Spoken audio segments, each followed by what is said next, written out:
सो hello बच्चों, welcome back to my YouTube channel the Red Eye. और ये जो है एसएसटी जो आपका सब्जेक्ट है भाई, एसएसटी के अंदर से भाई क्या है, जो हिस्ट्री नाम की जो बुक है भाई, उसमें बेटा क्या है, जो पार्ट जो है वो फर्स्ट जो है ये हम करने वाले हैं। चैप्टर का नाम है फ्रांसीसी क्रांति। तो भाई ये जो फ्रांसीसी जो क्रांति जो है, इसी का जो है हम आज करने वाले हैं। और इसका पार्ट ये जो है ये दो है। इससे पहले वाला जो पार्ट है यानी पार्ट फर्स्ट जो है ऑलरेडी हम बनाकर अपलोड कर चुके हैं। अगर आप लोगों ने वो नहीं देखा है तो जल्दी से जाकर के उसको देख लीजिए। क्यों? क्योंकि अगर आप लोगों ने उसको नहीं देखा है तो कहीं न कहीं ये वाला जो पार्ट है आपको समझ में नहीं आने वाला है। पार्ट जो आपके समझ में 2 है ये नहीं आएगा, इसीलिए पार्ट फर्स्ट जो है आपको देखना बहुत ज़रूरी है। अगर आप मेरे इस चैनल पर नए हो तो मेरे चैनल को कर दीजिए सब्सक्राइब एंड लाइक करना तो बिल्कुल भी ना भूलें। ठीक है? तो चलिए भाई बिना टाइम वेस्ट किए अपनी इस वीडियो की तरफ को पढ़ते हैं। तो देखिए भाई क्या बताया गया है कि उभरते मध्यम वर्ग ने विशेष अधिकारों के अंत की कल्पना की। यानी कि जो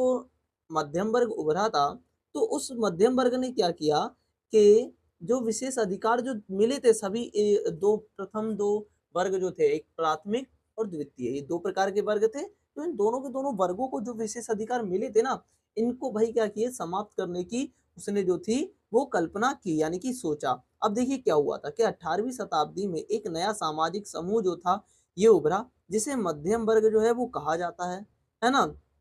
और क्या होता है कि जिसने फैसले जो थे वो समुद्र पार के व्यापार और ऊनी तथा रेशमी वस्त्रों के उत्पादन पर क्या किया था, दौलत जो थी वो कमाई थी। और तीसरे स्टेट में इन सौदागरों एवं निर्माताओं के अलावा प्रशासनिक सेवा व वकील जैसे पेशेवर लोग भी आते हैं। तृतीय स्टेट की अंदर बात कर रहा है, क्लियर? तो ये सारे के सारे जो लोग जो थे तृतीय स्टेट के अंदर जो थे ये आया किया करते थे।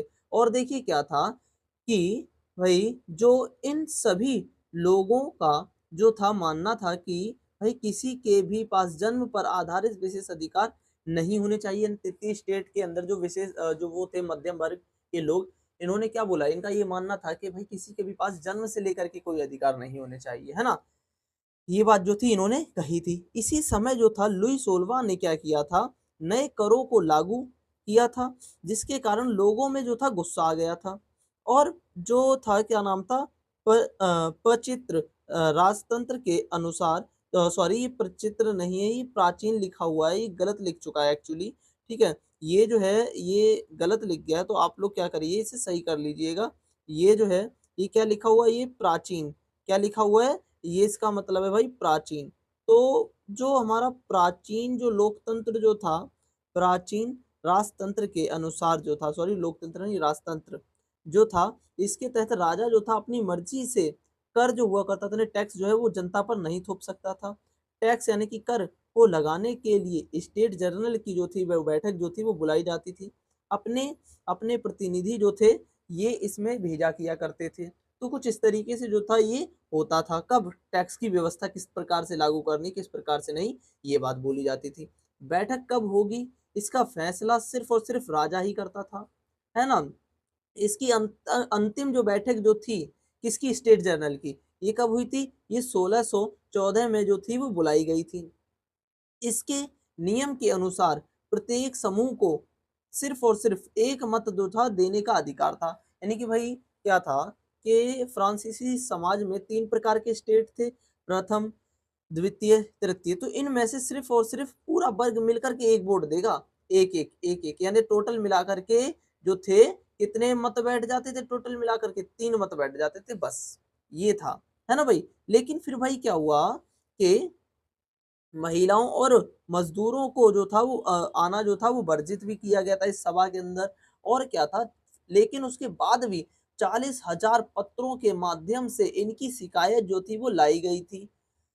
अब देखो क्या थी शिकायत, भाई तीसरे स्टेट ने खुद को जो था ये कहा था कि मैं फ्रांसीसी समाज का कर्ता-धर्ता हूँ, ठीक? और इसने जो था एक व्यक्ति को एक मत जो था देने का जो अधिकार जो था उसकी माँग की थी। इसने कहा कि भाई हर एक व्यक्ति को एक वोट देने का अधिकार होना चाहिए, ना कि पूरे के पूरे समूह को।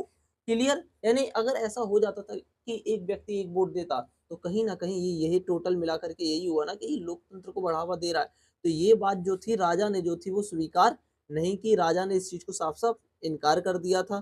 फिर वही क्या हुआ, जनता और भी ज़्यादा गुस्से में आ गई थी। अब भाई और भी ज़्यादा गुस्से में क्यों? क्योंकि भाई राजा ने मना कर दिया और महँगाई भी बढ़ा दी थी, तो कहीं न कहीं जनता के अंदर जो था वो गुस्सा पनप गया। अब भाई क्या हुआ राजा ने इनकी बात जो थी वो नहीं मानी थी। उसके बाद सभी लोगों ने क्या किया अपने जो थे उन सभी लोगों ने वही क्या किया अपने-अपने संगठन जो थे वो बनाकर आंदोलन जो थे वो करना शुरू कर दिए। और क्या था कड़ाके के भई ठंड का समय पड़ रहा था और उसी समय अकाल भी पड़ा था और उसी दौरान भाई पाव रोटी की कीमत भी वृद्धि हो गई थी। अब भाई इतनी सारी चीज़ें हुई उस दौरान। तो कहीं न कहीं राजा के प्रति जनता के अंदर गुस्सा तो भरेगा ही भरेगा। खूब कूट-कूट करके राजा के प्रति जो था वो गुस्सा जो था जनता के अंदर भर चुका था। और लोगों ने भई क्या किया था काफ़ी ज़्यादा तोड़-फोड़ भी शुरू की थी। राजा ने स्टेट असेंबली जो थी या नेशनल असेंबली को जो था ये मान्यता भी दी थी। नेशनल असेंबली क्या होता है? नेशनल असेंबली का मतलब होता है एक तरीके का संसद टाइप का है ये, पार्लियामेंट टाइप की ये है। क्लियर है? और धार्मिक जो भी कर होता था उसको समाप्त कर दिया गया कि हाँ भाई अब जो धर्म धर्म के नाम पर टैक्स लिया जाता था अब वो जो है वो नहीं दिया जाएगा। तो ये जो चीज़ें जो थी कुछ हुई भी थी। लेकिन फिर भाई बाद में क्या हुआ था? बाद में तो भाई सभी को पता है कि भाई राजा ने क्या किया इसको स्वीकार ही नहीं किया। क्यों? अब देखते हैं।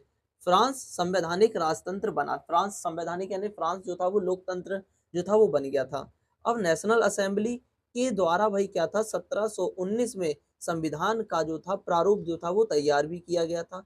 इसका उद्देश्य क्या था? संविधान जो था इसका प्रारूप तैयार किया गया था यानी कि इसको बनाया गया था। अब इसको बनाने का उद्देश्य क्या था? कि राजा की शक्तियों को क्या करना? नियंत्रित यानी कंट्रोल संविधान के द्वारा कंट्रोल की जा सके राजा की शक्तियों को। एक व्यक्ति के हाथ में सत्ता होने के बाद जो था बजाय अलग-अलग संस्थाओं में इस शक्तियों को जो था वो बाँटा गया। इस प्रकार फ्रांस में जो था संवैधानिक राजतंत्र की स्थापना हुई। देखो फ्रांस में क्या हुआ लोकतंत्र जो था या जो भी शक्ति एक राजा के पास होती थी अब उसको क्या किया गया अलग-अलग संस्थाओं के हाथों में बाँट दिया गया। तो कहीं न कहीं लोकतंत्र जो था वो आया नहीं आया? तो कुछ इस तरीके से जो था ये बता रहा है। क्लियर है? और देखते हैं कि क्या-क्या हुआ था। और भाई ये हुआ था कि केवल ये था कि केवल 25 वर्ष से अधिक उम्र के जो लोग जो थे, वही मतदान का अधिकार जो था उनको दिया गया था। यानी कि जिन-जिनकी उम्र 25 से ऊपर है, वही वोट दे सकते हैं और कोई भी वोट नहीं दे सकता। लेकिन महिलाओं को मतदान का अधिकार ही नहीं मिला था। तो ये चीज़ें जो थी उस टाइम पर फ्रांसीसी क्रांति के टाइम पर हो रही थी। ठीक? और देखते हैं क्या है। फ्रांस में रा फ्रांस में जो राजतंत्र जो था इसका उन्मूलन और गणतंत्र की स्थापना यानी कि किस प्रकार से जो फ्रांस जो था उसके अंदर क्या आया था उसके अंदर भाई क्या आया गया था राजतंत्र जो था वो हट गया था उन्मूलन हुआ था गणतंत्र की जो थी किस प्रकार से स्थापना जो थी वो हुई थी इसके बारे में बात करते हैं अब देखिए किस तरीके से हुई थी कि अप्रैल 1900 सॉरी थोड़ा सा ऊपर इसे कर देते हैं ताकि आसानी से समझ में आ जाएगा अब देखिए क्या था कि अप्रैल अप्रैल 1792 में जो था नेशनल असेंबली ने क्या किया था प्रसा एवं ऑस्ट्रिया के खिलाफ जो था वो युद्ध का जो प्रस्ताव जो था वो दिया था और क्या हुआ था कवि रोजेट दी लाइन द्वारा रचित वही क्या हुआ था मार्शल भी जो था वो था यह गति प्रथा सॉरी ये हाँ गति इसे हटाता हूँ पहले हाँ इसको हटाओ अरे हट जा भाई अरे! हट क्यों नहीं हाँ, हट गया। तो यह जो था गति प्रथम बार जो था वो मार्शल के स्वसेबिया ने वही क्या किया था पेरिस की तरफ जो था वो कूच करते हुए जो था वो गए थे। इसलिए इस गीत को जो था वो मार्शल जो हो गया जो अब फ्रांस का राष्ट्रगान है। देखो बेटा ये है क्या? ये कवि रॉजेट दी लाइन इन्होंने क्या किया था एक गाना बनाया था मार्जिले भी था। तो यह जो गीत जो था पहली बार जो था मार्सिले में गाया गया था। तो इसलिए ये वहाँ का क्या बन गया राष्ट्रीय गान बन गया मार्सिले का। क्लियर है? इसलिए भाई इस गीत को जो था वो नाम दिया गया मार्शिल हो गया। अब फ्रांस का राष्ट्रगान बन गया है। देश की जनसंख्या के एक बड़े हिस्से को जो था ऐसा लगता था कि क्रांति के सिलसिले जो हैं वो बढ़ाने की बहुत ज़्यादा ज़रूरत है क्योंकि भाई आपको अगर पता होगा कि आदि सिर्फ मानव जाति यानी कि महिलाओं को वोट देने का अधिकार नहीं था यानी कि सभी को वोट देने का अधिकार नहीं मिला तो इसीलिए कुछ लोगों को ऐसा लगा कि भाई अब भी क्या है क्रांति करने की बहुत ज़्यादा आंदोलन करने की बहुत ज़्यादा ज़रूरत है और 1791 के संविधान से केवल जो था अमीरों को ही राजनीति अधिकार जो थे या राजनीतिक अधिकार जो थे वो मिले थे, गरीबों को तो मिले ही नहीं थे। लोग राजनीतिक क्लबों में जो थे अड्डे बनाकर, अड्डे यानी ग्रुप्स बनाकर के सरकारी नौकरी एवं अपनी कार्य योजना पर जो थे वो बहस किया करते थे। तो कुछ इस तरीके से जो थी ये सारी की सारी चीज़ें जो थी वो उस टाइम पर चल रही थी। क्लियर है? तो ये सारी की सारी चीज़ें जो थी वो चल रही थी और इस पूरी की पूरी अवधि में औरत भी जो थी सक्रिय थी और उनके द्वारा जो थे वो क्या हुए थे, उनके द्वारा जो थे जैकोबिन जो क्लब जो थे वो भी बना लिए गए थे। जैकोबिन क्लब में सदस्यता मुख्यतः समाज के जो था कम समृद्ध भागों में जो थे या भागों से थे। इनमें जो थे छोटे-छोटे दुकानदार और कारीगर जो थे मौजूद थे। यानी कि भाई क्या हुआ, महिलाओं को जो था शुरुआत में वोट डालने का अधिकार बिल्कुल भी नहीं मिला।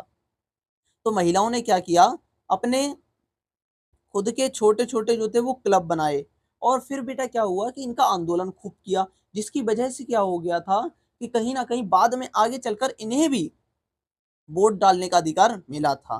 ठीक? तो ये सारी की सारी चीज़ें हुई थी भाई फ्रांसीसी क्रांति के दौरान और क्या हुआ था कि जूता बनाने वाले और तो और पेस्ट्री बनाने वाले और छपाई करने वाले और नौकर जो वह थे और दिहाड़ी मज़दूर जो थे इन आंदोलनों में शामिल भी हुए थे। इन सभी ने क्या किया था, महिलाओं का साथ भी खूब दिया था। तो कुछ इस तरीके से ये सारे के सारे जो लोग जो थे इस वाले आंदोलन में जो थे वो शामिल हुए थे। तो यहाँ पर जो है हमारा पार्ट जो है ये सेकंड जो है ये फिनिश जो होता हो जाता है और पार्ट जो है थर्ड आएगा और उसमें ये सारी की पूरी वीडियो जो है ये फिनिश्ड हो जाएगी। ठीक है? अगर आपको मेरी ये वीडियो जो है ये समझ में आ गई हो, है ना? आपको मेरे नोट्स अगर अच्छे लगे हों तो मेरे चैनल को भाई क्या करिए, सब्सक्राइब जो है वो करना तो बिल्कुल भी ना भूलें और मेरे चैनल पर अगर नए हो तो शेयर, सब्सक्राइब और लाइक ये तो करना बिल्कुल ही ना भूलें क्योंकि भाई मैं आप लोगों के लिए कितनी मेहनत कर रहा हूँ बट आप लोग भी थोड़ी कोशिश करिए कि सब्सक्राइबर बढ़वा पाएँ। ठीक है? तो मिलते हैं ऐसे ही आपसे एक अच्छी-सी वीडियो में। इसका ही एक नेक्स्ट पार्ट है, उसमें जल्दी ही मुलाकात होने वाली है। ठीक है? तो तब तक के लिए जय श्री राम।